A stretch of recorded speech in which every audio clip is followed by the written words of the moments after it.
Welcome back. The discovery of gas deposits in Mpumalanga could be a major game changer, as the project will be the biggest in the country. The multi-billion rand project in Secunda is expected to deliver up to 500 megawatts of gas-powered energy in the next 10 years. This could be good news for our electricity power grid, which is currently under strain. Chief Executive Officer for Industrial Gas Users Association, Jaco Human, joins me now via Zoom to elaborate on this project. Jaco, can you tell us what's the significance of this major gas discovery near Secunda, given our current challenges with energy in South Africa? Good evening, Adley. This discovery is significant. I mean, South Africa is very short on energy, whether it's electricity or liquid fuels or natural gas for that matter.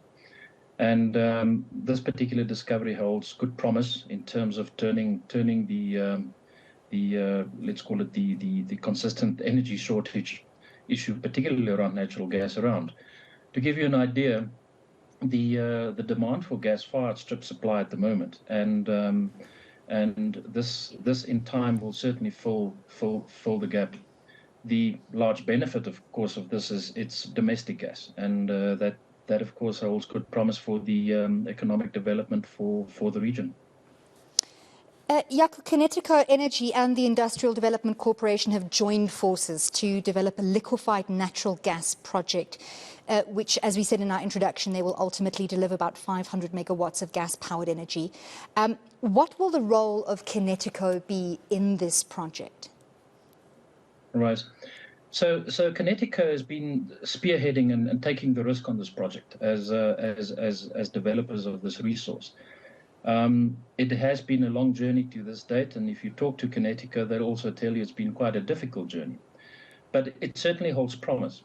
So the issue that we have, of course, is time. You know, in South Africa, we're faced with the gas cliff, and the current supplier of natural gas, Sasol in South Africa, has basically said this week, or announced this week, that from 2026 there'll be no gas available for industrial use. So that puts a huge amount of pressure on finding alternative resources. We are concerned about, of course, if you consider the timelines around this, the development of these fields, it takes time, it takes effort, huge amounts of capital investment required, and we're concerned that we may miss the boat, of course, in terms of the timeline of 2026 and the availability of large-scale industrial gas. Our understanding is that this field will start with small-scale production of gas as early as late next year, and that will then be gradually stepped up to supply industrial bulk scale.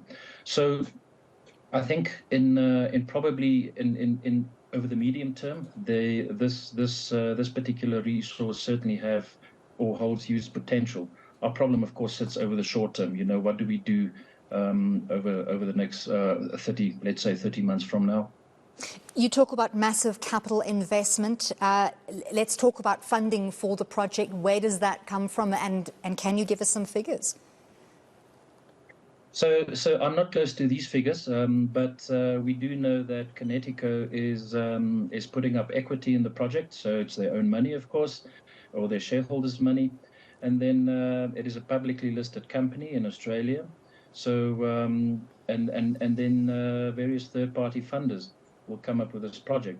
I think key here is the gradual step up of this project to de-risk it, of course, from an investment perspective. And we are confident that this project is feasible at the end of the day, particularly at least initially in terms of small scale. The economics of the project, there's still some work to do. You know, the economics of the project, there's certain technical issues that still needs to be verified and validated. But I think this is a big announcement and a very exciting announcement that certainly holds the potential to change the landscape for gas energy in South Africa.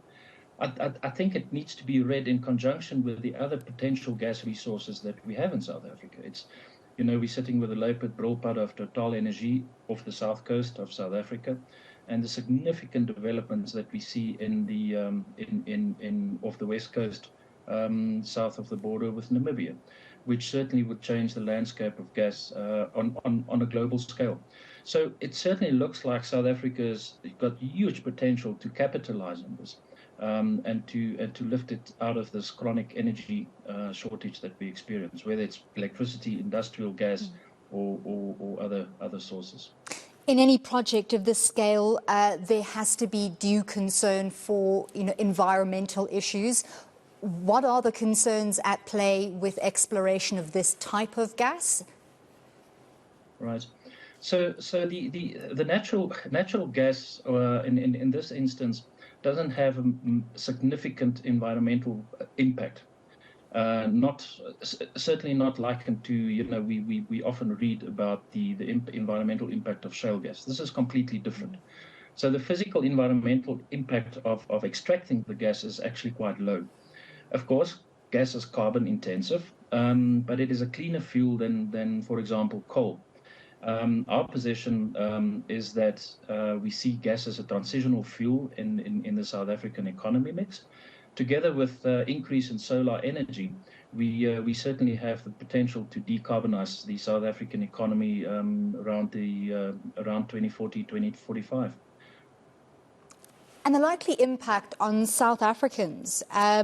You've talked about timelines and the kind of energy this will produce, but in terms of real impact on people in their homes who are stuck with a very real problem now, what are we looking into the future of the impact of this kind of a project on people, let's say in the next 5 to 10 years?